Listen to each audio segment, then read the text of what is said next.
Ayun. Tire guys, lumagpas ako. Putik. Lumagpas ako. Andun lang pala siya sa may gas station. Ito yung mga tires nila dito. Ang gusto ko yung pilot sa ito. Kira lang mo yung tsura. Papasok na yung motor ko.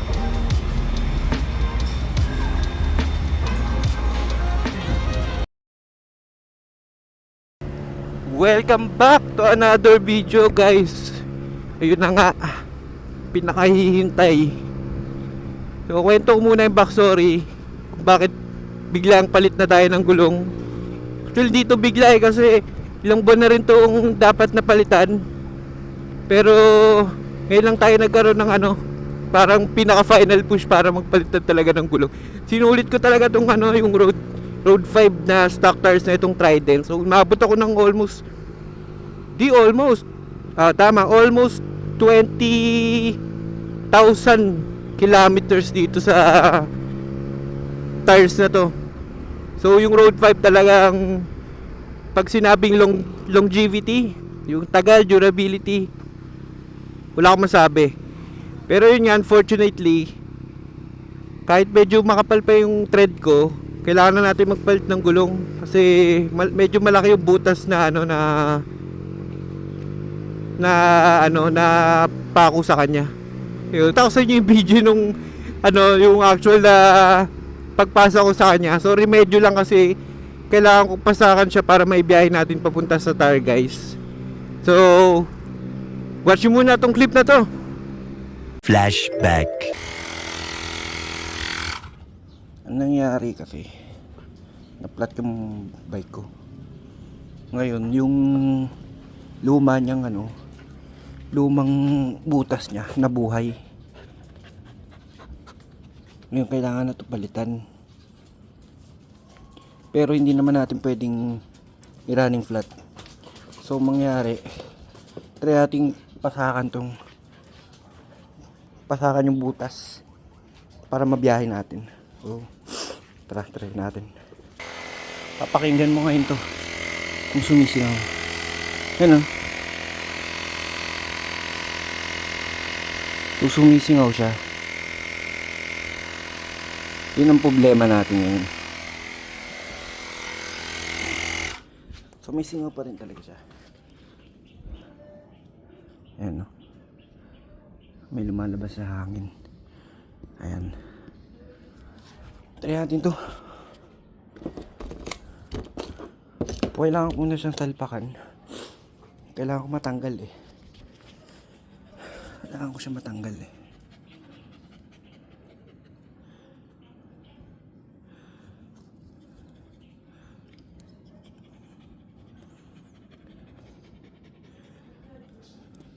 Tapos papasakan natin ng bago. Okay. So yan, napasa ko na. Para matanggal lang natin yung yan, baon siya dapat. Matanggal mo dapat yung napasak. Tapos yan talaga yung butas niyan Ayan malaki. Kasi napako to Tapos pinasakan lang muna habang hindi pa nakakapagpalit ng gulong. Yan, ganyan siya. Okay. Tapos ngayon, ito yung papasak natin dyan. Meron akong nawawalang parts. Yung parang glue. May parang glue siya dapat na ilalagay mo dito para lumambot. Yan. Tapos pakamanan gagamitin ko. Ngayon nawawala. Nasaan yung ganun ko? Hanapin ko na nga. So yun, ito yung glue na sasabi ko. Rubber glue siya. Ayan. Ito yung kailangan mo para ilagay dito para lumambot to. Saka natin papasok. So yun.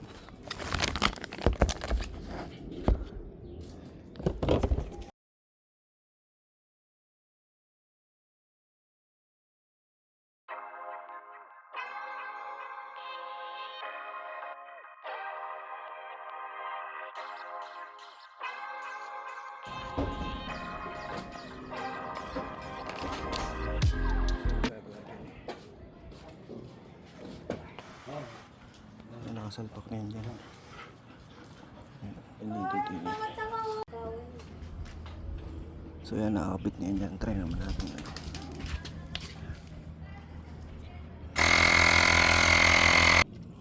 Tingnan natin kung may singaw pa rin.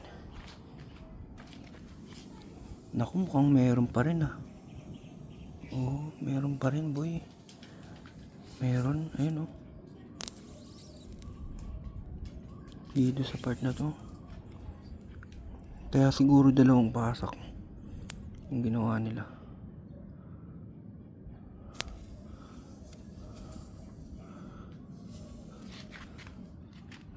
So yun, parang dalawang pasak kailangan. Parang di kaya ng isa. Trinay ko eh. Sumisingaw. Tayo natin bombahan ulit. Tignan natin kung mag-okay ba. Okay na to. Dalawang pasak nga, kinaya ng dalawang pasak. So mababiyahe ko na to. Para mapalitan yung gulong. Hindi ko lang alam kung kailan. So kung napapanood nyo yung video to, malamang papunta na ako dun sa tire guys.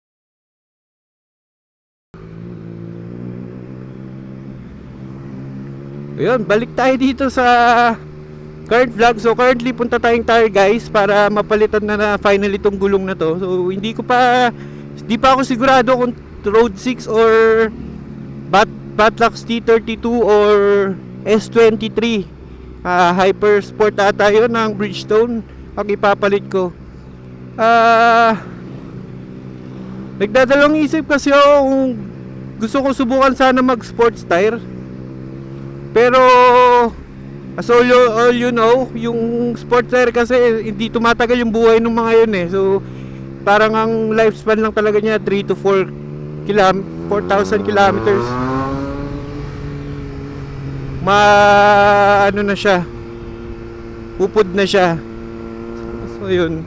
So deciding factor ko na lang kung willing akong mag-compromise sa longevity versus yung subok na natin na road series ng Michelin na alam nating aabot ng 20,000 kilometers. Sa price difference naman nila, alam ko yung T32 is 18,000, yung S23 is nasa 22,000, tapos yung Road 6 is nasa 26,000. So sa price point, yung Road 6 talaga yung pinakamahal. Pero if you compare mo siya sa S23 na yung isa sa pinagpipilian natin, 4,000 lang yung difference eh. So ang deciding factor mo na lang talaga kung saan mo gagamitin yung bike or saan mo majority ginagamit yung bike. Kung city ride ka lang naman, di ka naman nagtatrack, di ka naman masyado mahilig sa twisties, I think go for Road 6. So from Dasmariñas, kakaliwa ka lang dito. Pa-tire guys na yan. Hahanapin lang natin yung parang nasa right side siya ng road. So kapay na lang natin mamaya kung saan talaga yung tire guys na yan.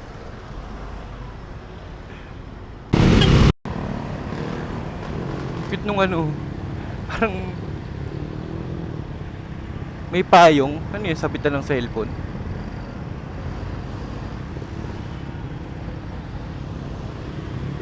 May sombrero eh.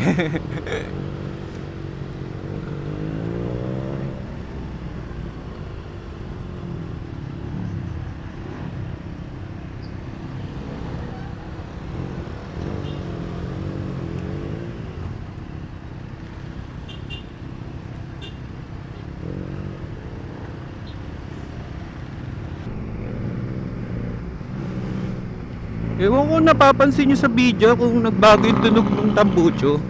Pero nagpalit ako ng tambucho na Lazada Racing na M4. Mas gusto ko kasi yung look nung M4 gawa nung parang kamukha siya nung Speed Twin 1200. Parang medyo mas pang classic siya na bike. Eh yun yung kinukuha kong look ngayon. Nung na-test ride ko kasi yung Speed Twin, parang parang gusto ko na talaga ng ganun modern classic na bike. Ngayon, ito naman modern retro Neo-ish classic na bike. So, trinay ko salpakan ng M4. May okay naman, medyo bagay naman.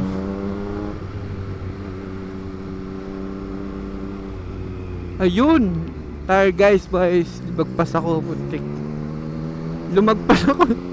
Andun lang pala siya sa may gas station.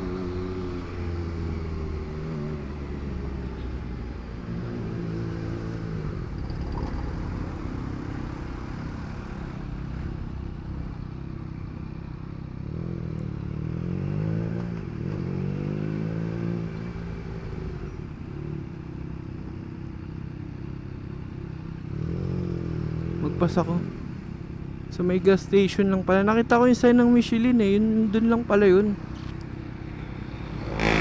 Kamote, counterblow.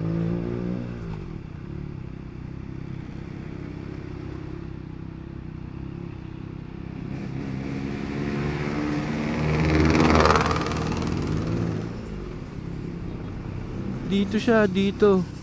Ayan o, gas station sa likod. Tire guys. Ito nga. Ito pala yun. Ito nga siya, boy. Ah.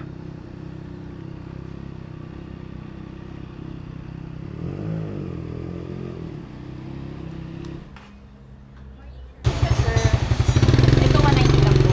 Kuha po kami naman. Pares lang presyo ng 190 sa 180. Mas mahal, no? Medyo may difference lang.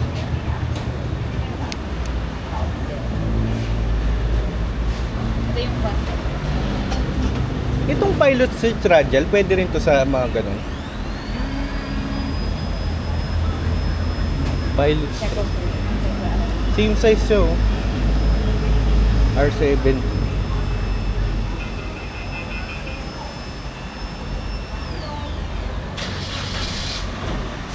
Pilot Street. Yung Road 6. Yan, pilihan ko. Tapos So, ito, 190 sir 192. ng ano po. Long size po. 15.4 po. 54. Parang 14,000 yung ano yun, no? 14.8 po yung rear. Ay, yung 180, no?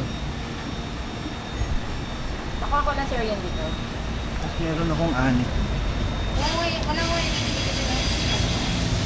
Power.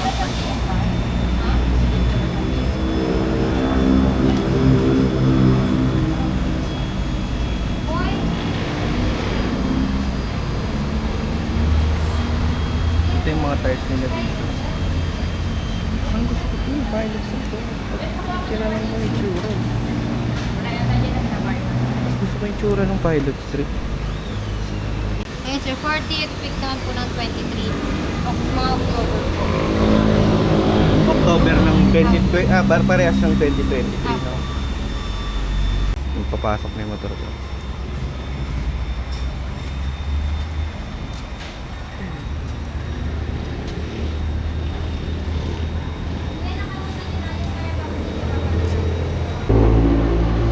Magdikit tayo ng sticker. Feeling motovlogger. Kaya dikit natin.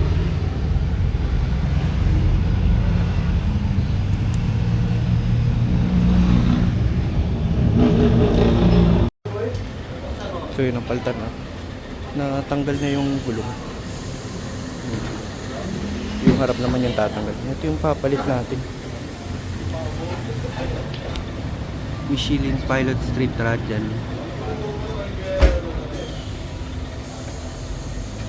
Maganda nasuso ko kasi yung tread pattern nito kaysa dun sa ano, sa Road 6.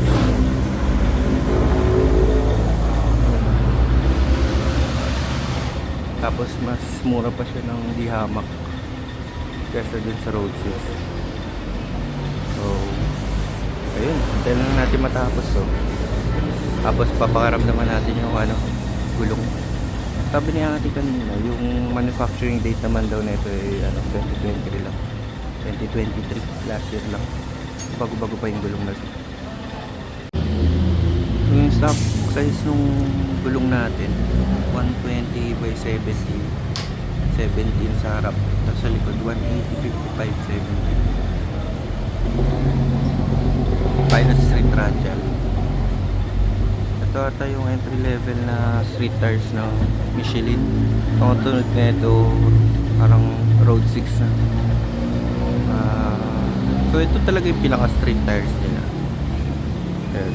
Subukan lang natin to. Malay nyo naman, bigyan naman natin siya. Malay nyo naman maganda na yun. Kahit yung pinaka entry level ng Michelin. Hanap tayo sa Pilot Street Radial. So ito yung nabot lang siya ng 15,250. Kasama na dito yung installation, wheel balance, tsaka nitrogen inflation. Ayun. Makatipid ako. Tipid tayo na almost 10,000 pesos.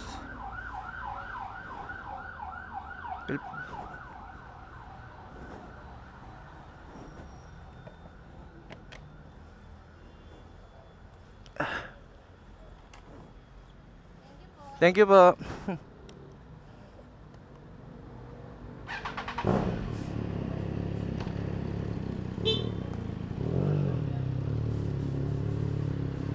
Break in muna natin yung gulong kasi bago eh. Hindi pa hindi tayo pwede mag-ataw technically kasi bago yung gulong mo, madulas pa siya. Ayaw naman natin bagong-bago yung bagong gulong pa yung mag-cause ng first semplang ng motor. Dahan-dahan lang tayo. Tapos pala yung gulong ko doon naiwan, pero babalikan ko pa siya.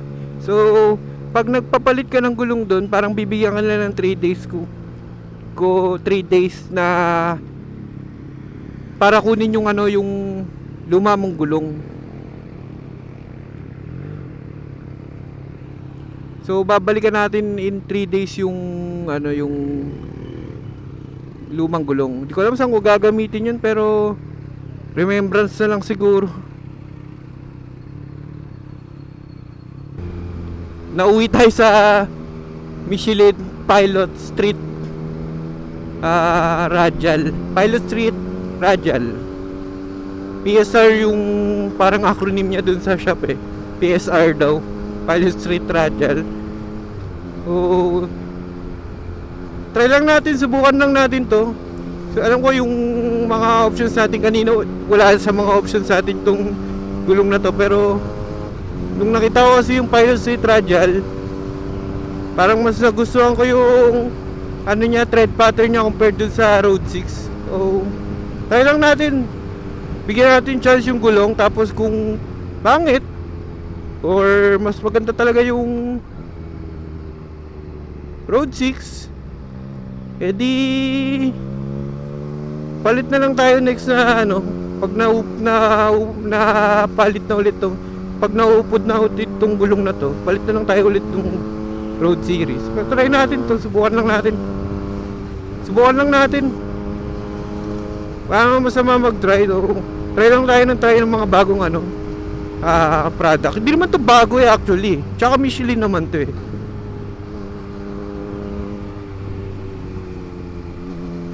Pero break in pa tayo, kaya dahan-dahan nung muna. Pero iba talaga yung pakiramdam ng bagong gulong. Parang responsive siya, tsaka yung pagka hiniga mo siya hindi lumalaban.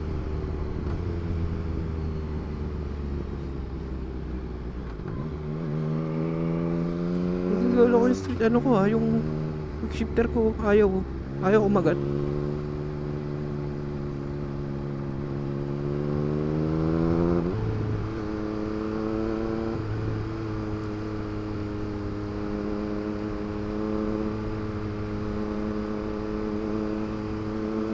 Tapos pa dun sa shop na yun, kung magpapalit kayo ng gulong dun, di ba syempre meron kayong iiwan na lumang gulong, makakukuha mo pa rin naman pala yun. Bibigyan ka ng 3 days para pick upin yung yung gulong mo. So after yung 3 days, siguro di-dispose na nila yun. Ayaw talaga kumagat oh.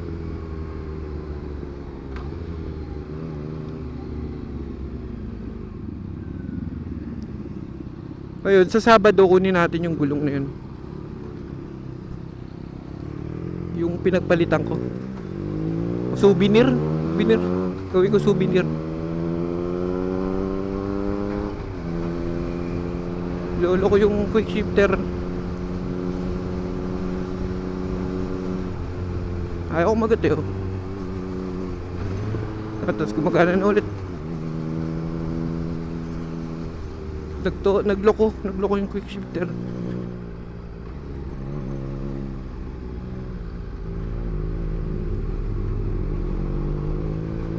Tapos mura lang siya yung Michelin na Pilot Street. 15,000 set. Di ba? Compared dun sa Road 6, 26,000 yung set. So magkano yun? 11,000 difference para sa pares ng gulong. Doon alam ko na bakit naman ganung presyo nung Road 6 eh, or yung Road Series. Syempre kasi maganda talaga ang Road Series. Tsaka matagal mo siya magagamit.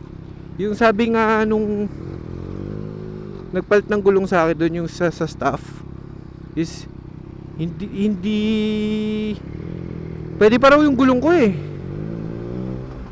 Kumbaga makapal pa raw yung gulong ko na yun.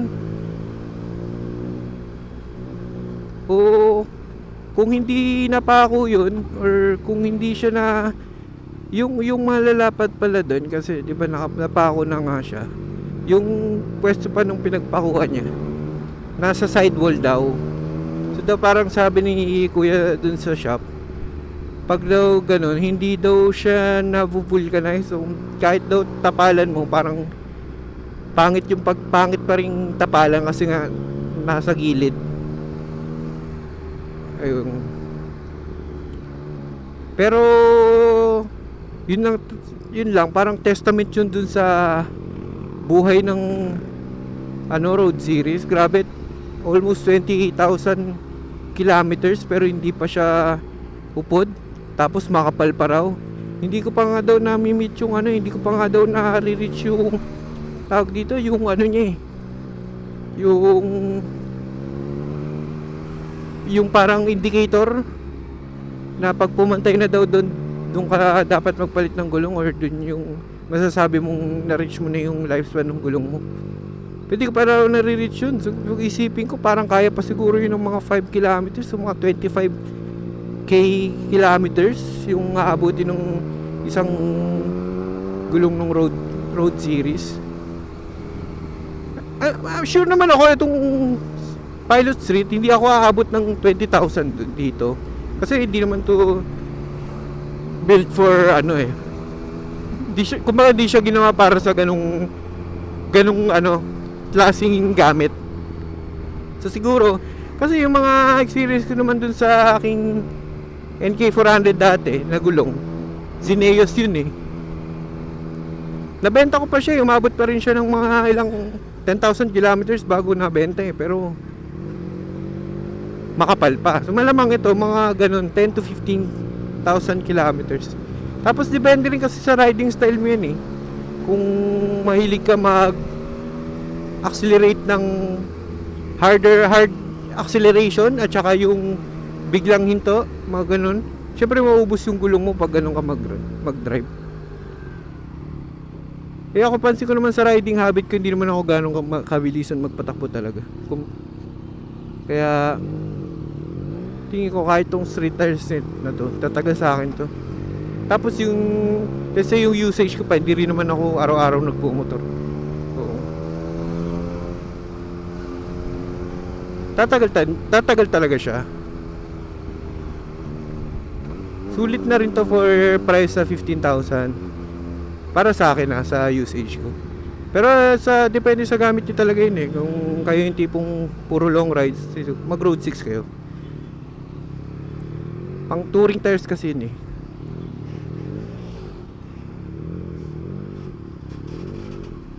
Ayun.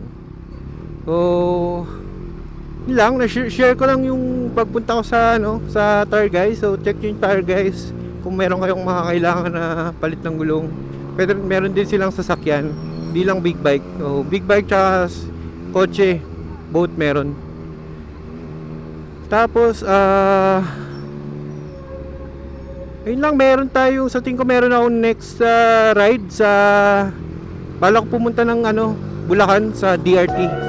Meron doon tinatawag na Tila Pilon yung lugar. Try natin puntahan. Ayun. Dito ko na lang tatapusin itong vlog na to.